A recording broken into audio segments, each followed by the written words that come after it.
ये है talks news network और आप देख रहे हैं पॉलिटॉक्स, राजनीति का कच्चा चिट्ठा। पश्चिम बंगाल की राजनीति में बीते कुछ सालों में भारतीय जनता पार्टी की सक्रियता लगातार बढ़ी है। वजह है पार्टी के शीर्ष नेतृत्व नरेंद्र मोदी और अमित शाह ने राज्य को अपनी राजनीतिक रणनीति के केंद्र में रखा है। चुनाव से पहले और दौरान लगातार दौरे, रैलियां और बूथ स्तर तक संगठन को मजबूत करने के प्रयास इसी रणनीति का हिस्सा है। बीजेपी इस बार भी चुनावी मैदान में पीएम मोदी की छवि को सबसे बड़े चेहरे के तौर पर पेश कर रही है। पार्टी को उम्मीद है कि केंद्र सरकार की योजनाओं, विकास कार्यों और डबल इंजन सरकार के वादों के जरिए वह मतदाताओं को प्रभावित कर सकेगी। वहीं अमित शाह की रणनीति भूमिका संगठन को धार देने और चुनावी गणित को साधने में अहम मानी जा रही है। दूसरी ओर सत्तारूढ़ तृणमूल कांग्रेस की सर्वे सर्वा और राज्य की मुख्यमंत्री ममता बनर्जी बीजेपी पर तीखे हमले कर रही है। टीएमसी का आरोप है कि भाजपा बंगाल की सांस्कृतिक पहचान और बंगाली अस्मिता को समझने में असफल रही है। साथ ही दीदी बीजेपी पर धार्मिक ध्रुवीकरण की राजनीति करने का भी आरोप लगाती रही है। इधर बीजेपी की ओर से भी जवाबी हमले तेज है।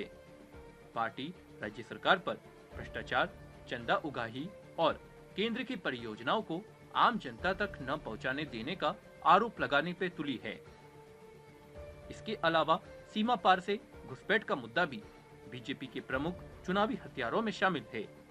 अब महिला आरक्षण बिल पर टीएमसी के समर्थन न करना भी प्रमुख मुद्दा बनकर उठाया जा रहा है।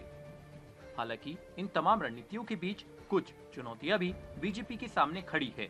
मतदाता सूची से नाम कटने और एसआईआर जैसे मुद्दों को लेकर विपक्ष लगातार सवाल उठा रहा है, जिससे पार्टी को आलोचना का सामना करना पड़ रहा है। यह भी एक बड़ा सवाल है कि क्या सिर्फ मोदी के चेहरे पर चुनाव लड़ना बंगाल जैसे राज्य में जीत दिलाने के लिए पर्याप्त होगा, जहां स्थानीय नेतृत्व और जमीनी जुड़ाव बेहद अहम भूमिका निभाते हैं। कुल मिलाकर अब पश्चिम बंगाल का चुनावी साम्राज्य केवल सत्ता की लड़ाई नहीं, बल्कि दो अलग अलग राजनीतिक दृष्टिकोणों का मुकाबला बन चुका है। एक तरफ बीजेपी विकास, राष्ट्रवाद और केंद्रीय नेतृत्व के भरोसे मैदान में है, तो दूसरी ओर ममता बनर्जी के नेतृत्व में तृणमूल कांग्रेस स्थानीय अस्मिता, कल्याणकारी योजनाओं और मजबूत जमीनी नेटवर्क के दम पर टिकी हुई है। आखिरकार यह फैसला बंगाल की जनता के हाथों में है कि वह किस नैरेटिव को ज्यादा भरोसेमंद मानती है, बदलाव का वादा या मौजूदा व्यवस्था का भरोसा। पॉलिटॉक्स ब्यूरो, बंगाल।